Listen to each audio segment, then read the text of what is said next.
kills me that the prices in my area are 20 cents, 30 cents, 50 cents more at times than prices in Meriden or Hartford or elsewhere. And I can tell you this, I knocked on more than 6,000 doors in my campaign, and many, many people told me that one of the biggest problems we face in this state is the high price of gasoline, among the highest in the nation. So I understand his frustration. I hope you understand mine. Absolutely. You indicated that you were here voluntarily, but I understand that this study was commissioned by the American Petroleum Institute. Is that right? That's absolutely correct. And so the American Petroleum Institute is sort of the oil industry's main lobby. Is that right? They represent the interests of the oil companies. Yeah, apparently so. Okay. Well, you should know who contracted the study. Yeah, the American Petroleum Institute, Okay. but I don't know who funds them. And I mean, my understanding is about as deep as yours was right there. They seem to have a lot of the money from big oil companies, but that's okay. I don't know. And how much did this study cost? This study? Yeah. Well, we charge the going rate that we would charge for most studies for anything we do at Quinnipiac. Yeah. How much? Total, all in. How much did you bill the API? For this study? Yeah. Whatever you would charge for any study. I mean, Well, but what was it? I'm just asking you, all in, after you finished your work, how much was the bill? Look, at Quinnipiac, we do lots of studies for lots of industries. We charge the same rate across the board. We charge, well, not across the board, I guess I should say. We charge about what we charge to edit a textbook. Okay. So you're unable to give me a total dollar price for the cost of the study. I don't see the relevance.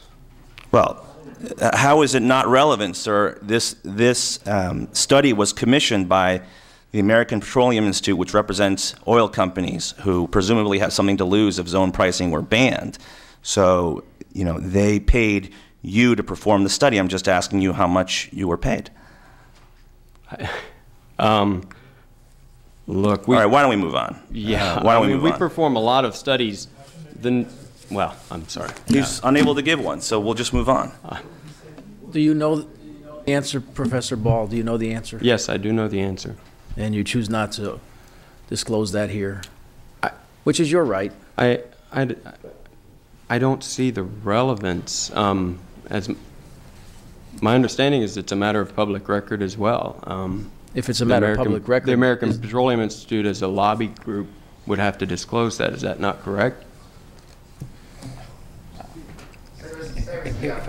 Representative Ball. I'm sorry, Tong. I'll wait for an answer if the chairs think it's appropriate. Would you?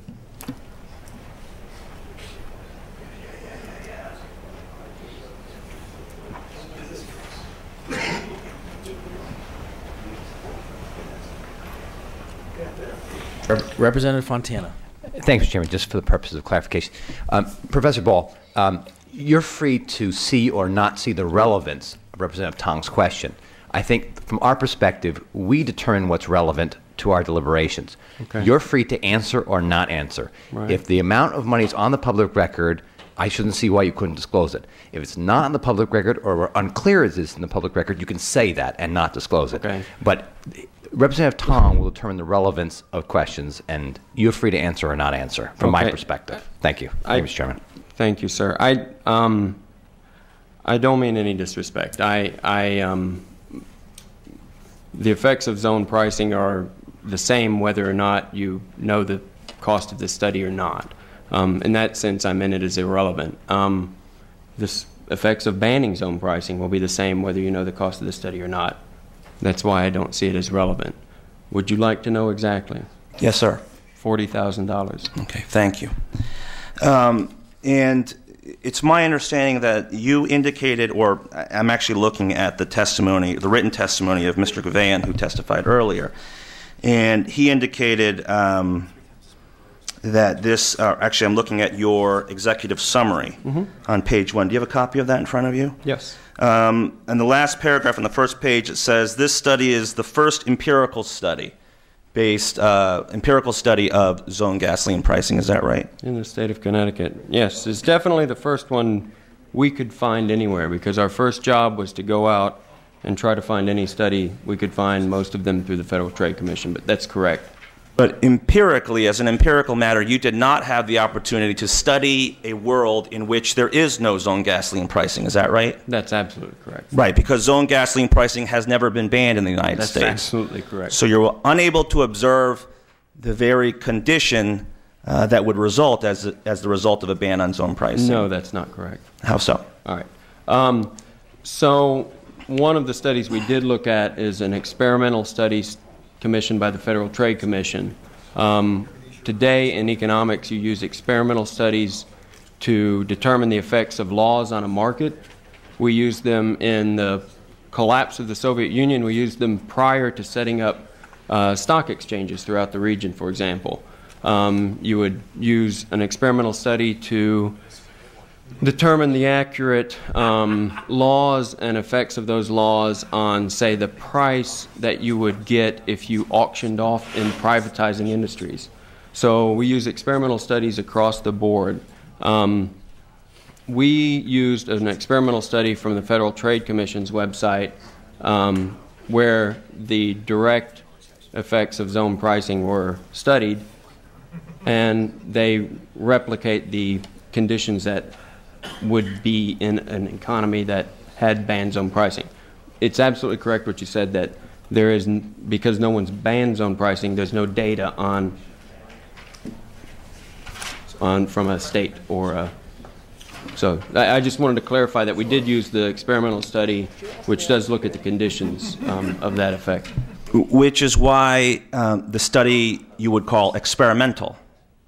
Correct. Because it's not based on actual data collected from a condition or system in which, or economy in which, zone gasoline pricing does not exist. Correct. And in that way, it's theoretical, isn't that right? Interesting. Okay, I guess, if you want to put it that way, sure. And this is the study from the FTC of Mr. Deck and Mr. Wilson. Mm-hmm. Yes. Yeah. And did you communicate with them about their study? About their study? Yeah. No. Did you review their data? Yeah, we have the full report. Well, we don't have. If you download their entire paper, it has their summary statistics and their basic data information. I didn't say look at their actual data. So, but whatever's in their study. So you based your understanding of their study on what's on the website? Well, that's their paper. Correct. Okay. Those are the reports of their study. Okay, but you didn't communicate with them or audit their results? No further than reading their study. I just have a few more questions, Professor, Sure, and thank you for sticking with me. In Mr. Gavan's written testimony, he talks about how the bill we're talking about and how the elimination of zone pricing contemplates elimination of the DTW. Okay? Would you agree with me that that's what banning zone pricing means, eliminating the DTW? No. My understanding of zone pricing was that it was requiring distributors to charge one wholesale price across the state. Okay. So zone pricing is charging different prices, and banning it would be not charging different prices. So you disagree with Mr. Gavan's assertion that the elimination of zone pricing is the elimination of DTW? I would have to see what he said. Okay.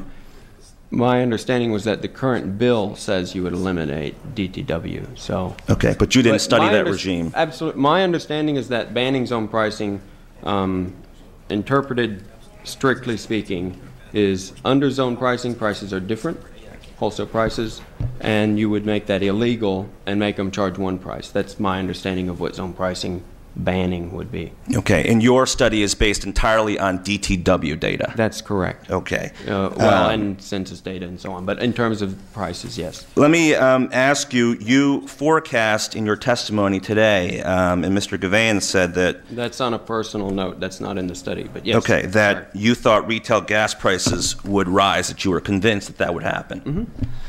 But on page 7 of your executive summary, it says, it is important to note that we did not have data on retail prices. Correct. So you made a forecast about retail prices without any data on retail prices? I have no data in this study on retail prices. That is correct. Okay. And the data you did use were supplied by oil companies that distribute gasoline to local stations in Connecticut. Is that right? That's absolutely correct. Because the price data of private companies are proprietary, the exact number of companies in the study and the exact dates of the price data will not be disclosed. That's also correct. Would you be willing to disclose all of your data, including that price data and company data? We can't. It's deleted. You deleted the underlying data of your study? 100%. That's correct.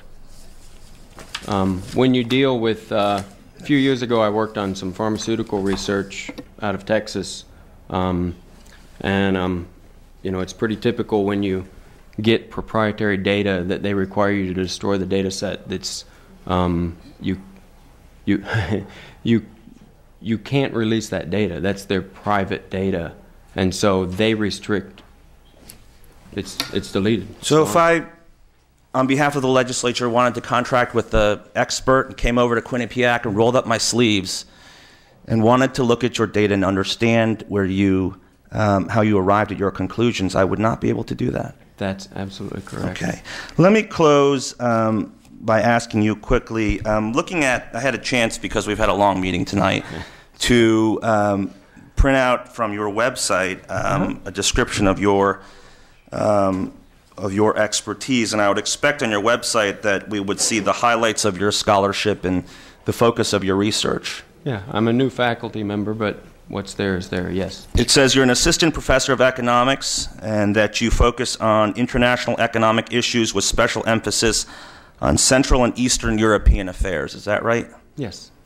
And also your current research deals with international debt, monetary policy, and exchange rate regimes in emerging and developed economies worldwide. Correct.